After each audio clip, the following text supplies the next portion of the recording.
Olá, pessoal! Vamos iniciar a primeira semana da nossa disciplina Metodologia do Ensino da Matemática, falando sobre os fundamentos do ensino e aprendizagem da matemática, tendo como ponto de partida um contexto histórico da disciplina, né, da matemática. Gente, a educação matemática, em seu sentido assim, mais crítico, ela objetiva contribuir para preparar alunos para a cidadania, né? Isso quer dizer que aprender matemática não é só sobre números e contas e fórmulas, né? É também sobre entender como que a sociedade funciona. Então, a ideia de que ao dominar a matemática, o aluno consegue interpretar dados, analisar informações, tomar decisões no seu cotidiano, né? Decisões conscientes. Então, isso ajuda a criança, né, o estudante, a exercer a sua cidadania, né? Porque ele usa ali aqueles conhecimentos a seu favor no seu dia a dia. Então, nessa perspectiva, o grande desafio, né, nosso, enquanto educadores, é ensinar matemática aos nossos alunos de forma que seja possível que ele compreenda a sua aplicação no mundo e na sociedade em que ele vive, né? Matemática é uma palavra derivada do termo matema, de origem grega, né, que significa o que se pode aprender. Em dicionários, temos várias definições. No Aurélio, por exemplo, a matemática aparece como ciência que investiga relações entre entidades definidas abstratas e logicamente. A Enciclopédia Britânica a define como ciência que lida com relações e simbolismos de números e grandezas e que inclui operações quantitativas e soluções de problemas quantitativos.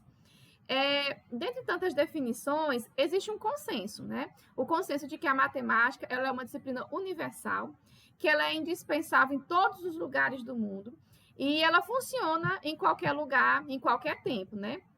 Então, a gente vai iniciar com uma retrospectiva histórica da utilização da matemática pelo homem desde a pré-história, né? Então, seguindo aqui, a gente tem que o surgimento dos conceitos matemáticos, né, a gente tem que durante o período paleolítico, o homem ele competia com os animais na caça e na coleta de alimentos, utilizando pedras, né, utilizando paus. É interessante quando a gente trabalha, a gente estuda esse contexto histórico, porque nas nossas aulas é comum a gente encontrar alunos que nos questionam, né? De onde veio isso? Quem foi que inventou a matemática? Então, para que a gente possa responder a essas e também a outras perguntas, a gente deve conhecer a história da matemática, né? E entender que o desenvolvimento dela está totalmente relacionado às necessidades da sociedade, né? Então, durante o período paleolítico, né, o homem ele competia com os animais, né, como a gente está vendo. Ele também utilizava instrumentos elaborados para caça e para coleta, né, redes, arcos, cestos, armadilhas, ossos. Então, nesse período, inicia-se também ali a confecção de roupas rústicas, esculturas, pinturas. E para atender a essas necessidades, o homem ele necessitava já de números, de figuras, noções de simetria, de paralelismo, né? Então, com o passar do tempo e o aumento da população, o sistema de caça e de coleta ele começou a dar sinais ali de escassez. Por quê? A natureza ela não gerava o suficiente. Então, observando essa limitação, o homem do período neolítico já, ele começou a domesticar animais, a plantar seu próprio alimento. E aí, no início, que é o início da agricultura e da pecuária, que caracteriza ali o surgimento de um novo homem, né? Digamos assim. Aqui nas imagens a gente vê algumas ferramentas, né? Algumas imagens desse período. O homem do período neolítico ele já contava utilizando números maiores e ele era capaz também de construir um calendário. Ele representava números com riscos, com paus, com ossos, nós em cordas, pedrinhas, juntava coisas, contava o total, retirava, contava novamente. E usando o ábaco nos dedos, ele podia até fazer pequenas contas, né? É aí que a gente encontra o início da construção dos números naturais. O neolítico, esse período, ele é caracterizado pelo período em que o homem ele produzia apenas o necessário ali para a sobrevivência, e aí mas a produção ela foi aumentando, né, como a gente está vendo aqui. Então houve um excedente, e com esse excedente surgiu ali a questão das classes sociais. Então essa transformação, né, caracterizou ali a mudança do período histórico. As cabanas, por exemplo, elas foram transformadas em casas, em aldeias, surgem também as primeiras cidades. Então, aí também surge a necessidade de unidades de medidas, né, padronizadas. E essa produção em larga escala, ela ia muito além das necessidades de sobrevivência, né? porque foi a partir daí que surgiu a questão das classes sociais, entre senhores e escravos. E o excedente dessa produção, gente, ele era apropriado pelo senhor, é claro, e repassava para os escravos somente o que era necessário ali para a sua sobrevivência. Então, quando havia inundação no Rio Nilo, por exemplo, havia necessidade de remarcar os limites das propriedades. E é aí que aparece também o caráter utilitário da geografia, né? Nessa remarcação de limites. Então, com a domesticação de animais, com o cultivo de alimentos, o ser humano ele começou a utilizar diferentes formas de representação numérica, né? E esse aumento da produção agrícola e pecuária demandou ali um sistema de contagem. Para quê? Para que se pudesse organizar, armazenar e distribuir os excedentes. E aí impulsionou a criação de símbolos numéricos, o método de cálculos. Continuando, gente, com a civilização romana, a matemática ela continuou a avançar. Então, a gente encontra aí o sistema de numeração romano, né, que foi composto por 7 letras, que a gente conhece até hoje.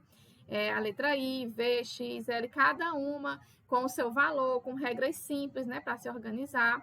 E no período de maior extensão e expansão árabe, né, alguns matemáticos da Idade Média criaram um sistema de numeração indo-arábico, né?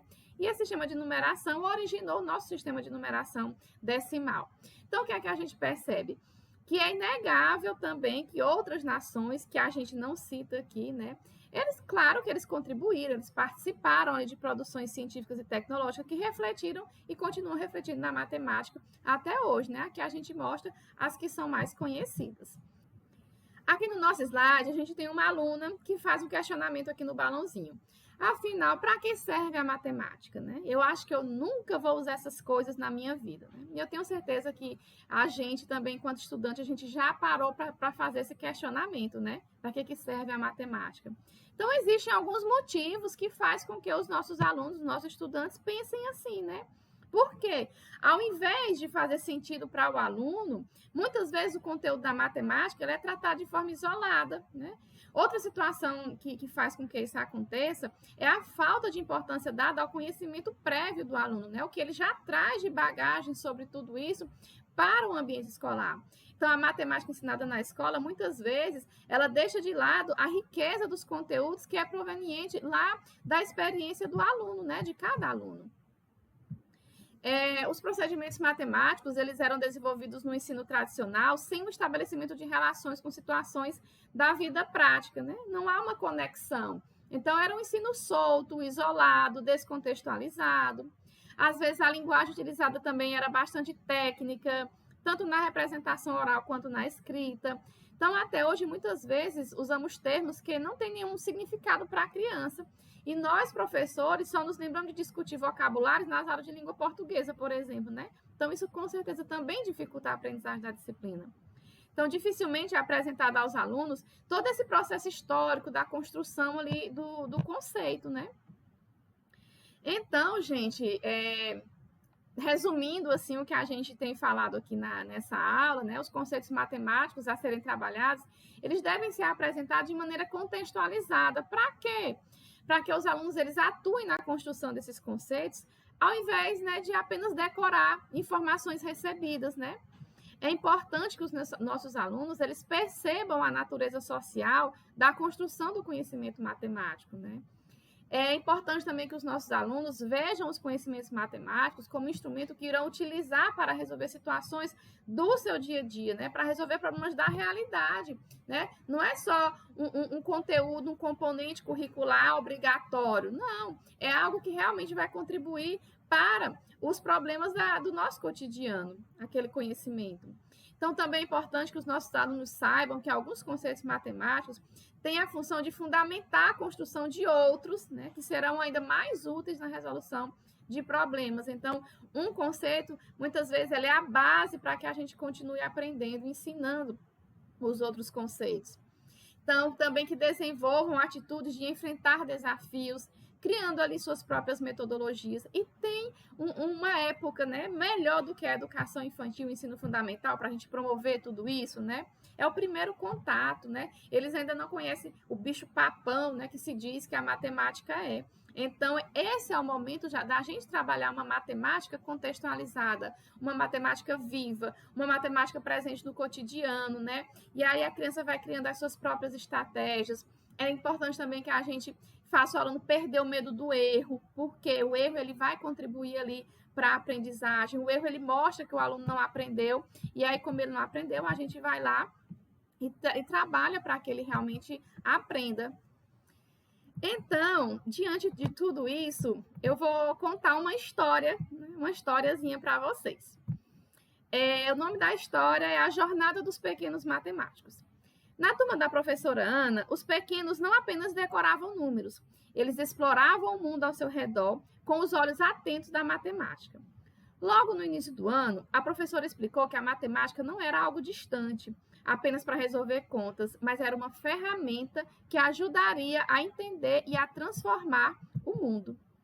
Então, em vez de memorizar fórmulas, as crianças começaram a construir os seus próprios conceitos.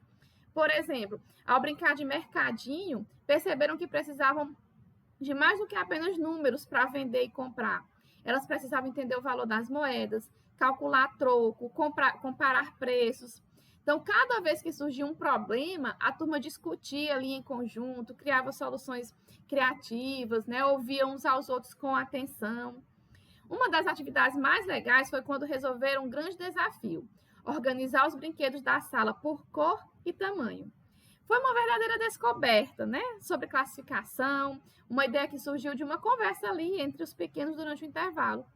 Mas ao invés de decorar as regras, eles aprenderam que a matemática estava ali para ajudá-los a resolver suas próprias dúvidas e transformar ideias em ações concretas. Então, eles também descobriram que alguns conceitos eles eram mais fundamentais, né, para resolver problemas mais complexos, como as noções de adição, subtração, que mais tarde iriam ajudá-los a entender as noções de multiplicação, de divisão. Então, durante as atividades, as crianças elas começaram a entender que errar não era um problema, mas uma oportunidade de aprender e tentar de novo. E mais importante ainda, aprenderam a ouvir seus colegas e a colaborar para encontrar soluções juntos. Então, ao final do ano, as crianças não viam mais a matemática como algo complicado, mas como uma forma de lidar com os desafios ali do dia a dia, sabendo que juntos poderiam resolver qualquer problema que surgisse. Então, gente, para finalizar a nossa aula de hoje, dessa semana, eu quero conversar um pouquinho com vocês, né, no sentido de nos lembrar enquanto educadores, enquanto professores da educação infantil, do ensino fundamental, que ensinar matemática nesse período, né, da educação infantil e ensino fundamental, a gente precisa lembrar de que o nosso papel ele vai além de transmitir conceitos prontos. A gente deve ali buscar, né, procurar caminhos de descoberta, incentivar as nossas crianças a construir os seus próprios conhecimentos de forma mais significativa, de forma viva, de forma contextualizada. É muito importante que a gente consiga criar um ambiente onde os nossos alunos eles se sintam seguros para explorar, para questionar, para colaborar. Então, é muito importante que a gente, enquanto professor, a gente mostre que a matemática ela está presente no nosso dia a dia, né? Para que esse aprendizado da matemática, ele não é limitado ali a fórmulas e a números, né? Envolve a criatividade, a resolução de problemas reais do nosso cotidiano. Então, a gente também precisa pensar, entender e não subestimar a capacidade das nossas crianças de pensar criticamente, de formular os seus questionamentos, né? E para isso a gente precisa incentivar desde cedo a autonomia, a curiosidade, né? Porque ali a gente está contribuindo com a formação não apenas de um aluno, né? Mas de um cidadão que vai ser capaz de intervir ali em sua própria realidade. Então, gente, é isso que está as nossas referências. Obrigada e até a próxima semana.